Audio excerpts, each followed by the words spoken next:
आपलं स्वागत आहे माझ्या यूट्यूब चॅनल E-Learn IT मध्ये। आजचा जो आपला क्लास आहे Turner second year theory MCQ class number 6 ज्याच्यात आपण मराठी आणि इंग्लिशमध्ये MCQचे क्वेश्चन सॉल्व करून देत आहे। तर स्टार्ट करूया। आजचा जो आपला क्लास आहे Turner second year theory MCQ class number 6।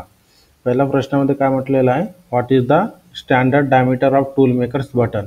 म्हणजे टूल मेकर्स बटनचे जे स्टँडर्ड डायमीटर असते ते किती असते हे प्रश्नामध्ये विचारलेलं आहे।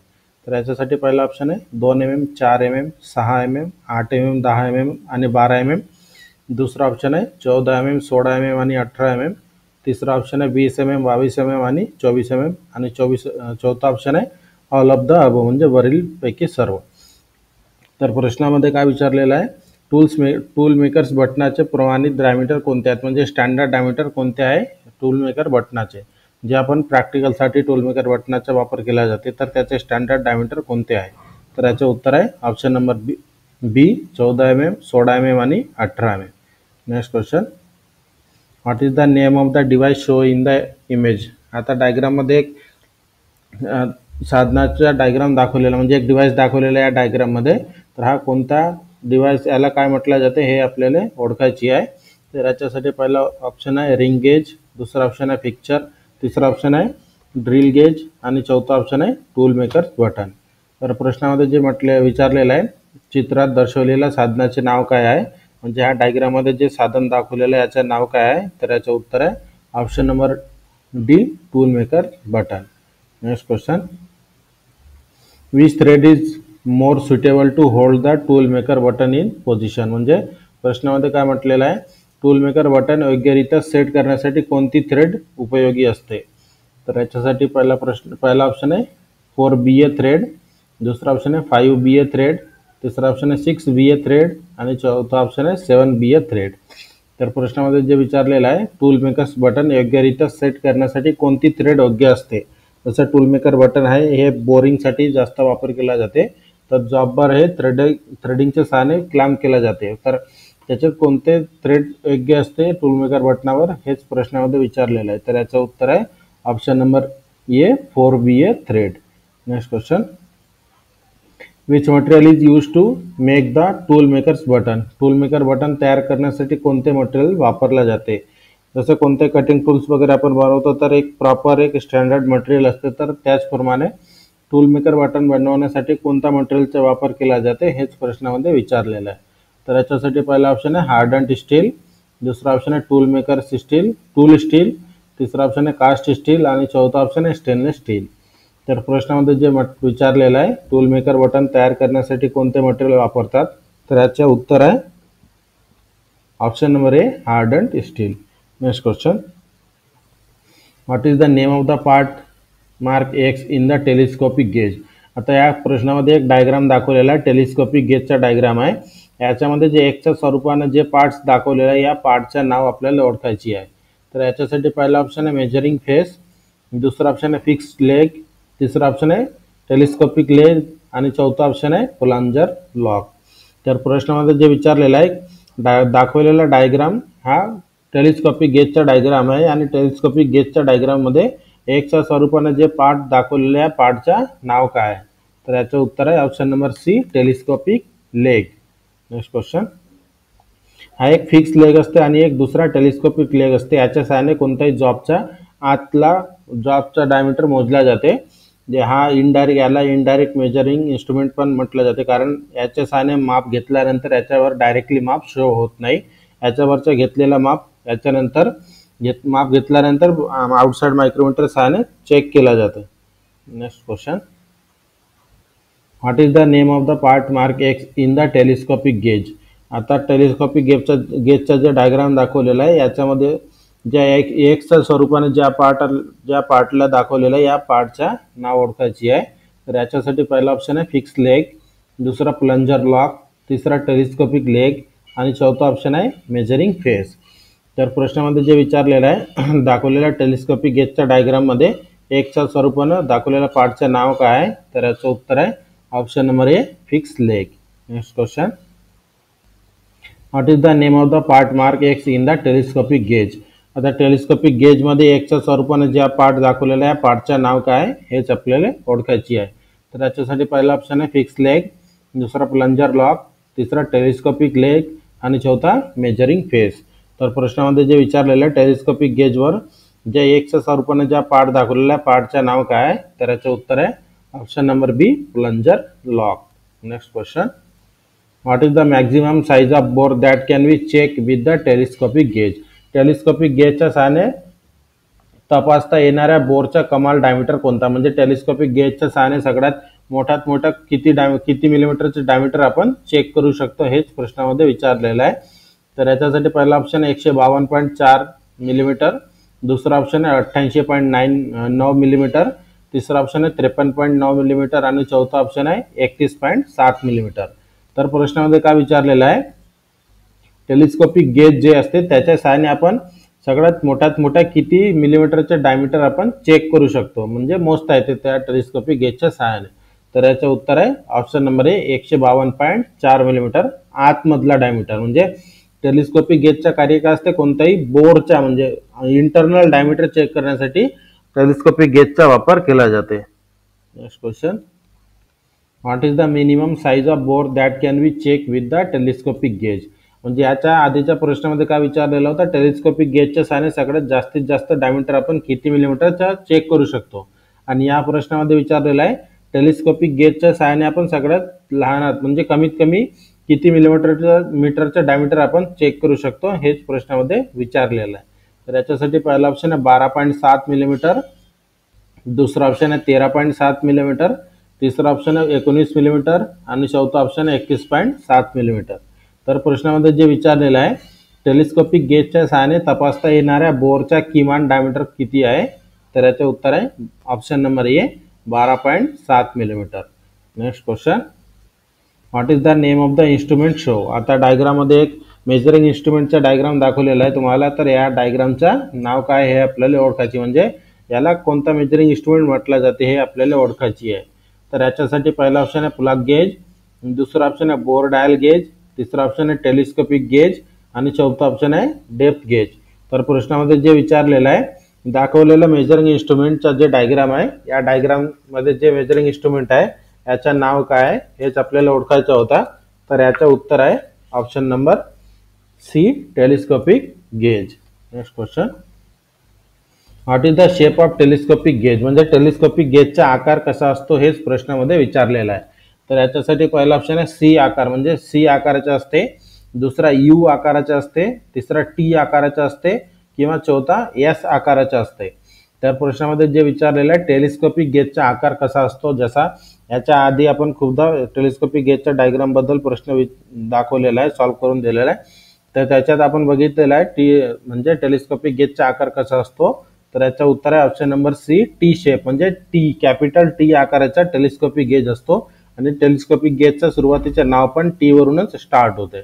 Next question, what is the name of the instrument show in. याच्यामध्ये एक डायग्राम हा एक डायग्राम मधला प्रश्न आहे, जसं इनसाइड मायक्रोमीटरचा प्रश्न होता. नेक्स्ट क्वेश्चन आहे what is the least count of inside micrometer. Inside मायक्रोमीटरचे सूक्ष्म माप म्हणजे लिस्ट काउंट म्हणजे काय असते, ज्या इन्स्ट्रुमेंटच्या सहाय्याने सगळ्यात कमीत कमी माप घेतला जाऊ शकतो त्याला काय म्हटलं जाते लिस्ट काउंट. तर प्रश्नामध्ये काय विचारलेलं मेट्रिक इनसाइड मायक्रोमीटरचे लिस्ट काउंट किती आहे. तर याच्यासाठी पहिला ऑप्शन आहे 0.1 मिलीमीटर, दुसरा ऑप्शन आहे 0.01 मिलीमीटर, तिसरा ऑप्शन आहे 0.001 मिलीमीटर आणि चौथा ऑप्शन आहे 0.02 मिलीमीटर. तर इनसाइड मायक्रोमीटर आणि साधारण मायक्रोमीटर दोघाचा जे लिस्ट काउंट आहे सारखाच असते. तर इनसाइड मायक्रोमीटरचा म्हणजे मेट्रिक, इथं एक लक्ष द्यायची गोष्ट आहे मेट्रिक आणि ब्रिटिश दोघांमध्ये फरक पडते. तर या प्रश्नामध्ये काय म्हटलेलं आहे मेट्रिक इनसाइड मायक्रोमीटर. तर मेट्रिक इनसाइड मायक्रोमीटरचा लिस्ट काउंट 0.01 मिलीमीटर, जसा मेट्रिक आउटसाइड मायक्रोमीटर असते त्याच्या आणि याच्या दोन्ही मेजरिंग इन्स्ट्रुमेंटचा जे लिस्ट काउंट आहे दोन्ही सारखाच असते. Next question, what is the length of a spacing collar used in a inside micrometer. आता इनसाइड मायक्रोमीटरमध्ये काय या प्रश्नामध्ये काय विचारलेलं आहे इनसाइड मायक्रोमीटरमध्ये वापरल्या जाणाऱ्या स्पेसिंग कॉलरची लांबी किती असते. म्हणजे याच्यामध्ये एक स्पेसिंग कॉलर असते, म्हणजे जे इनसाइड मायक्रोमीटर आपण वापरतो त्याच्यासोबतच स्पेसिंग कॉलरचा वापर पण केला जाते. तर त्या स्पेसिंग कॉलरचे स्टँडर्ड लांबी किती असते हेच प्रश्नामध्ये विचारलेलं आहे आणि हा वाला प्रश्न खूपदा पेपरमध्ये विचारलेला आहे. तर याच्यासाठी पहिला ऑप्शन आहे 12 मिलीमीटर, दुसरा ऑप्शन आहे 13 मिलीमीटर, तिसरा ऑप्शन आहे 25 मिलीमीटर आणि चौथा ऑप्शन आहे 38 मिलीमीटर. तर प्रश्नामध्ये विचारलेला आहे इनसाइड मायक्रोमीटरमध्ये वापरल्या जाणाऱ्या स्पेसिंग कॉलरची लांबी किती असते. तर याचा उत्तर आहे option number A 12 millimetre. Next question, how many types of split bearing are there. म्हणजे स्पिलिट बेअरिंगचे किती प्रकार असतात हेच प्रश्नामध्ये विचारलेलं आहे. जे स्पिलिट बेअरिंग असतात, जसा बेअरिंगचे पण खूप सारे प्रकार आहे, तर त्याच्यातले जे स्पिलिट बेअरिंग असते त्या स्पिलिट बेअरिंगचे किती प्रकार असतात हेच प्रश्नामध्ये विचारलेलं आहे. तर याच्यासाठी पहिला ऑप्शन आहे 4 प्रकारचे असते, दुसरा 3 प्रकारचे, तिसरा ऑप्शन आहे 5 प्रकारचे आणि चौथा ऑप्शन आहे 2 प्रकारचे. तर प्रश्नामध्ये जे विचारलेलं आहे स्पिलिट बेअरिंगचे किती प्रकार असतात, तर याचं उत्तर आहे ऑप्शन नंबर डी 2 प्रकारचे स्पिलिट बेअरिंग असतात. Next question, what is the name of the split bearing show. जसं आता प्रश्नामध्ये काय विचारलेलं आहे, आता एक स्पिलिट बेअरिंगचा डायग्राम दाखवलेला आहे या प्रश्नामध्ये आणि आपल्याला ओळखायची आहे का हा कोणत्या टाईपचे स्पिलिट बेअरिंग आहे. तर याच्यात आपण पाहू शकतो जसा हा बेअरिंग आणि बेअरिंगचा साइड व्ह्यू दाखवलेला आहे, याच्यावरून आपल्याला ओळखायचे आहे की हा कोणत्या टाईपचा स्पिलिट बेअरिंग आहे. तर याच्यासाठी पहिला ऑप्शन आहे फ्लॅन्ज पॅटर्न टाईप, दुसरा ऑप्शन आहे पॅरलल पॅटर्न टाईप, तिसरा स्पेरिकल पॅटर्न टाईप आणि चौथा ऑप्शन आहे बुश पॅटर्न टाईप. तर प्रश्नामध्ये जे विचारलेलं आहे दाखवलेल्या डायग्राम मध्ये जे स्पिलिट बेअरिंग दाखवलेलं आहे आपल्याला, तर हे कोणत्या टाईपचे स्पिलिट बेअरिंग आहे हेच आपल्याला ओळखायची आहे. तर याचं उत्तर आहे option number A flange type split bearing. हे जे दाखवलेलं डायग्राम मध्ये याला म्हटलं जातं flange pattern type split bearing. Next question, what is the name of the split bearing. आता या प्रश्नामध्ये सुद्धा आपल्याला एक स्प्लिट बेअरिंगचा डायग्राम दाखवलेला आहे आणि सेम प्रश्न विचारलेला आहे की दाखवलेल्या डायग्राममध्ये स्प्लिट बेअरिंगचा प्रकार कोणता आहे. तर याच्यासाठी पहिला ऑप्शन आहे फ्लॅन्ज पॅटर्न टाईप, दुसरा पॅरलल पॅटर्न टाईप, तिसरा स्पेरिकल पॅटर्न टाईप आणि चौथा बुश पॅटर्न टाईप. तर प्रश्नामध्ये जे विचारलेलं आहे दाखवलेल्या डायग्राममध्ये स्प्लिट बेअरिंगचा कोणता प्रकार आहे, तर याचे उत्तर आहे option number B parallel pattern type split bearing. Next question, what is the name of the part mark X in setting the tool makers button. आता या प्रश्नामध्ये काय विचारलेलं आहे, या जे डायग्राम दाखवलेलं आहे या डायग्राममध्ये टूल मेकर बटनला सेटिंगचे डायग्राम दाखवलेला आहे. म्हणजे टूल मेकर बटनला कसा सेट केला जाते हा या डायग्राममध्ये दाखवलेला आहे. तर या सेटिंग करत असताना ज्या 2 पार्टला एक्सच्या स्वरूपाने दाखवलेला आहे, तर या दोन्ही पार्टचं नाव काय हेच आपल्याला ओळखायची आहे. तर याच्यासाठी पहिला ऑप्शन आहे सरफेस प्लेट, दुसरा ऑप्शन आहे अँगल प्लेट, तिसरा ऑप्शन आहे गेज ब्लॉक आणि चौथा ऑप्शन आहे प्रेशर. तर प्रश्नामध्ये जे म्हटलेलं आहे आकृतीमधील एक्सने मार्क केलेल्या टूल मेकर बटनाच्या भागाचे नाव काय आहे. तर जसं हे टूल मेकर बटनाचे सेटिंग करत असताना जे डायग्राम दाखवलेला आहे आणि याच्यामध्ये जे एक्सच्या स्वरूपाने जे दोन्ही पार्टला दाखवलेला आहे, तर याचं उत्तर आहे option number C gauge block. म्हणजे हा आहे जे आपला गेजेस असते त्या हे गेजेस आहे एकमेकाला चिपकून, म्हणजे असे गेजचा वापर करून या टूल मेकर बटनाचं सेटिंग दाखवलेलं आहे. नेक्स्ट क्वेश्चन आहे which one is used for producing a bore to a high degree of positional accuracy. प्रश्नामध्ये काय विचारलेलं आहे बोरची उच्च अचूकता प्राप्त करण्यासाठी खालीलपैकी कोणते साधन वापरले जाते. म्हणजे जर आपण ड्रिलिंग केल्यानंतर जे बोरिंग करतो त्या बोरिंग जर एकदम अचूक प्रमाणे प्राप्त करायची असेल तर तेव्हा आपण कोणते साधन वापरतो हेच प्रश्नामध्ये विचारलेलं आहे. तर याच्यासाठी पहिला ऑप्शन आहे रिमर, दुसरा ऑप्शन आहे ड्रिल, तिसरा ऑप्शन आहे बोरिंग टूल आणि चौथा ऑप्शन आहे टूल मेकर बटन. तर जसं प्रश्नामध्ये काय विचारलेलं आहे बोरची उच्च अचूकता प्राप्त करण्यासाठी खालीलपैकी कोणते साधन वापरले जाते, तर याचं उत्तर आहे option number D tool makers button. याच्या सुरुवातीला सांगितलेलं आहे का टूल मेकर बटन जे असतं हे फक्त प्रिसिशन बोरिंगसाठीच वापरला जाते. टूल मेकर बटनाचं फक्त कार्य हेच आहे, जर आपल्याला एकदम एक्युरेसीमध्ये बोरिंग करायचे असल्यास तर टूल मेकर बटनाचा वापर करून बोरिंग केला जाते. Next question, which work holding device is most suitable for accurate boring using a tool maker button. Tool maker button वापरून अचूक बोरिंगसाठी कोणते वर्क होल्डिंग डिव्हाइस अधिक योग्य असते हेच प्रश्नामध्ये विचारलेलं आहे. जसं आता याच्या आधीच्या प्रश्नामध्ये काय म्हटलेलं आहे, एक्युरेट बोरिंगसाठी कशाचा वापर केला जातो, तर टूल मेकर बटनाचा वापर केला जाते. आता टूल मेकर बटनाचा वापर करून बोरिंग करत असताना जॉबला कशावर होल्ड करायची हेच प्रश्नामध्ये विचारलेलं आहे. तर याच्यासाठी पहिला ऑप्शन आहे त्रिज्या चक, दुसरा ऑप्शन आहे मॅग्नेटिक चक, तिसरा ऑप्शन आहे कॉलेट चक, चौथा ऑप्शन आहे फेस प्लेट. तर प्रश्नामध्ये जे विचारलेलं आहे टूल मेकर बटनाचा वापर टूल मेकर बटन वापरून अचूक बोरिंगसाठी कोणते वर्क होल्डिंग डिव्हाइस अधिक योग्य आहे, तर याचं उत्तर आहे option number D face plate. Next question, what is the operation show in figure. डायग्राममध्ये जे ऑपरेशन दाखवलेलं आहे तर या ऑपरेशनचं नाव काय आहे हेच आपल्याला ओळखायची आहे.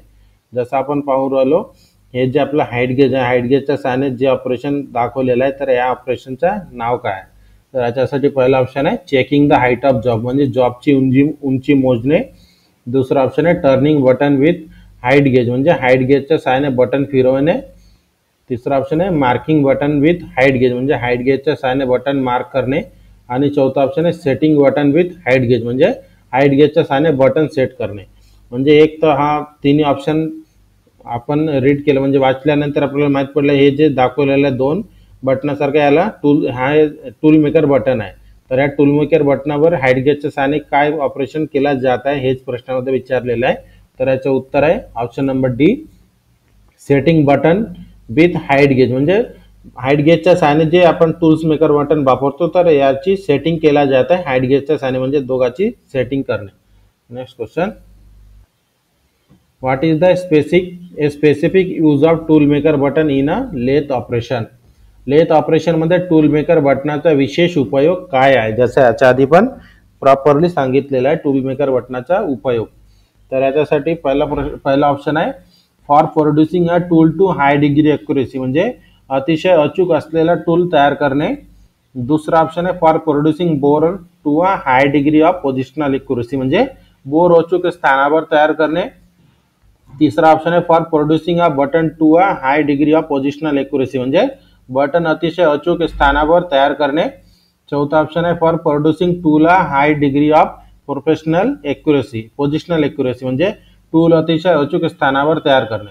तर जसं प्रश्नामध्ये काय विचारलेलं आहे लेथ ऑपरेशनमध्ये टूल मेकर बटनाचा विशेष उपयोग काय असते, तर याचं उत्तर आहे option number B for producing bore to a high degree of positional accuracy म्हणजे अचूक बोर तयार करण्यासाठी टूल मेकर बटनाचा वापर केला जातो लेथ ऑपरेशनमध्ये.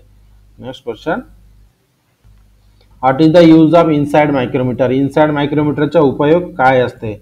जसं मेजरिंग इन्स्ट्रुमेंट आहे इनसाइड मायक्रोमीटर तर याचा उपयोग काय असते हेच प्रश्नामध्ये विचारलेलं आहे. तर याच्यासाठी पहिला ऑप्शन आहे to measure the depth of hole म्हणजे होलची खोली मोजण्यासाठी. दुसरा ऑप्शन आहे measuring keyways and small slots म्हणजे कीवे आणि लहान स्लॉट मोजण्यासाठी. तिसरा ऑप्शन आहे मेजरिंग द एक्सटर्नल सरफेस म्हणजे बाह्य पृष्ठभाग मोजण्यासाठी. आणि चौथा ऑप्शन आहे determine the distance between internal parallel surface म्हणजे अंतर्गत समांतर पृष्ठभागामधील अंतर मोजण्यासाठी. तर प्रश्नामध्ये जे विचारलेलं आहे इनसाइड मायक्रोमीटरचा उपयोग काय आहे, तर याचं उत्तर आहे option number D determine the distance between internal parallel surface म्हणजे अंतर्गत पृष्ठभागामधील अंतर मोजणे. डायरेक्टली जरा याचं उत्तर म्हणतो म्हटलं तर जे इनसाइड मायक्रोमीटर असते इनसाइड मायक्रोमीटरच्या सहाय्याने फक्त इंटरनल जॉबचा प्लेन जॉबचा इंटरनल डायमीटरच मोजला जाते. Next question, how are the two halves of a split bearing joint. जसं प्रश्नामध्ये काय विचारलेलं आहे स्प्लिट बेअरिंगचे दोन भाग कसे जोडले जाते, तर याच्यासाठी पहिला ऑप्शन आहे ऑन डायमीटर लाईन म्हणजे डायमीटर रेषेवर. दुसरा ऑन कोर्ड लाईन म्हणजे कोर्ड रेषेवर. तिसरा ऑप्शन आहे ऑन लेंथ वाईज म्हणजे लांबीच्या दिशेने. आणि चौथा ऑप्शन आहे ऑन ऑफसेट ऑफ शाफ्ट म्हणजे शाफ्टच्या ऑफसेटवर. तर प्रश्नामध्ये काय विचारलेलं आहे स्प्लिट बेअरिंगचे दोन भाग कसे जोडले जातात, तर याचं उत्तर आहे option number A on diameter line म्हणजे डायमीटरच्या रेषेवर दोन्ही स्प्लिट बेअरिंगला जोडल्या जाते. Next question, which one represent the positional tolerance in application of a tool maker button. आकृतीतील टूल मेकर बटनासाठी खालीलपैकी कोणता पोझिशनल टॉलरन्स योग्य आहे. आता जसा हे एक जॉबचा डायग्राम आहे आणि त्याच्यामध्ये बोर दाखवलेला आहे, तर याच्यामध्ये काय म्हटलेलं आहे या प्रश्नामध्ये, आकृतीमध्ये टूल मेकर बटनासाठी खालीलपैकी कोणता पोझिशनल टॉलरन्स योग्य आहे? तर याच्यासाठी पहिला ऑप्शन आहे 37 प्लस 0.016 मिलीमीटर, दुसरा ऑप्शन आहे 37 प्लस 00 मिलीमीटर, तिसरा ऑप्शन आहे, हे जे मेन हा जो ऑप्शन आहे म्हणजे याच्यातलं मेन इम्पॉर्टंट आहे हा पोझिशनल टॉलरन्स म्हटलेला आहे. तर पोझिशनल म्हणजे हे जे आपल्याला सिम्बॉल दाखवलेला आहे जॉमेट्रिकल टॉलरन्सचा, या जो सिम्बॉल असते यालाच पोझिशनल सिम्बॉल म्हटला जाते. आणि याच्यासोबत तिसरा ऑप्शन आहे पोझिशनलचा सिम्बॉल आहे आणि सोबत डायमीटर 0.003 मिलीमीटर, आणि चौथा ऑप्शन आहे 37 प्लस मायनस 0.02 मिलीमीटर.